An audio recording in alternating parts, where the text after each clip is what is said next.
Valentine's day এলে আমরা বলি লাভ ইউ, শিবরাত্রি এলে কি বলি হর হর মহাদেব। বিদেশি উৎসব এলে আনন্দ, নিজের উৎসব এলে অজুহাত। কেন এমন হয় জানেন? চকলেট ডে আমরা ভুলে যাই না, কিন্তু শিবরাত্রির উপবাস ভুলে যাই কেন? ভালোবাসা উদযাপন করতেই হবে, কিন্তু শুধু বিদেশি ট্রেন্ডে, নিজের সংস্কৃতির ভালোবাসা নয়। যে দেশে শিবরাত্রির মতো আধ্যাত্মিক ভালোবাসার রাত আছে, সেই দেশের মানুষই আজ প্রেম শেখে বিদেশি ক্যালেন্ডার দেখে। আমাদের এত সুন্দর নিজের উৎসব থাকতে আমরা আবার ভ্যালেন্টাইন্স ডে এত ধুমধাম করে কেন পালন করি? প্রশ্নটা একদম জায়েজ। চলো শান্ত মাথায় ভেঙে দেখি। ভ্যালেন্টাইন্স ডে ইতিহাসটা কি? হ্যাঁ, প্রচলিত কাহিনী অনুযায়ী রোমের এক রাজা ক্লডিয়াস টু নাকি সৈন্যদের বিয়ে করতে দিত না, কারণ সে ভাবত অবিবাহিত সৈন্যরা ভালো যুদ্ধ করে। সেইন্ট ভ্যালেন্টাইন গোপনে তাদের বিয়ে দিতেন, সেই জন্যে তাকে মৃত্যুদণ্ড দেওয়া হয়।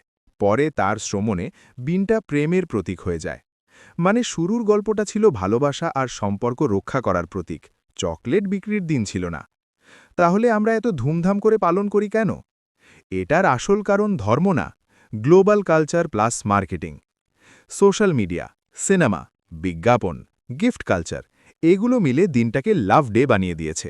এখন এটা ধর্মীয় না, কমার্শিয়াল প্লাস সোশ্যাল ট্রেন্ড। বিদেশিরা কি আমাদের শিবরাত্রি পালন করে? সত্যি বলতে কি, হ্যাঁ করে, কিন্তু খুব কম। বিদেশে যারা যোগ, হিন্দু দর্শন, মেডিটেশন, ইসকন, শিব ভক্ত, তারা শিবরাত্রি পালন করে, কিন্তু সেটা গ্লোবাল ট্রেন্ড না। যেমন আমরা সবাই বড়দিন পালন করি না, কিন্তু অনেকেই কেক কাটে, ঠিক তেমন। আসল প্রশ্নটা হওয়া উচিত, আমরা কিসের মূল্য দিচ্ছি? ভ্যালেন্টাইন্স ডে পালন করলে সমস্যা নেই, যদি সেটা হয় সম্মান, ভালোবাসা, সম্পর্কের মূল্য বোঝানোর জন্য।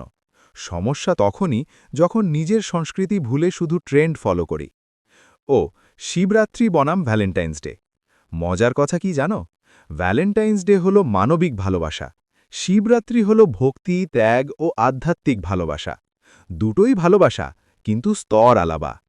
শেষ কথা, তুমি ভ্যালেন্টাইন্স ডে পালন না করলেও ঠিক, পালন করলেও ভুল না, কিন্তু নিজের শিবরাত্রি, দুর্গাপুজো, জন্মাষ্টমী, পূর্ণিমা এগুলোর গুরুত্ব না জানলে সেটাই আসল ক্ষতি।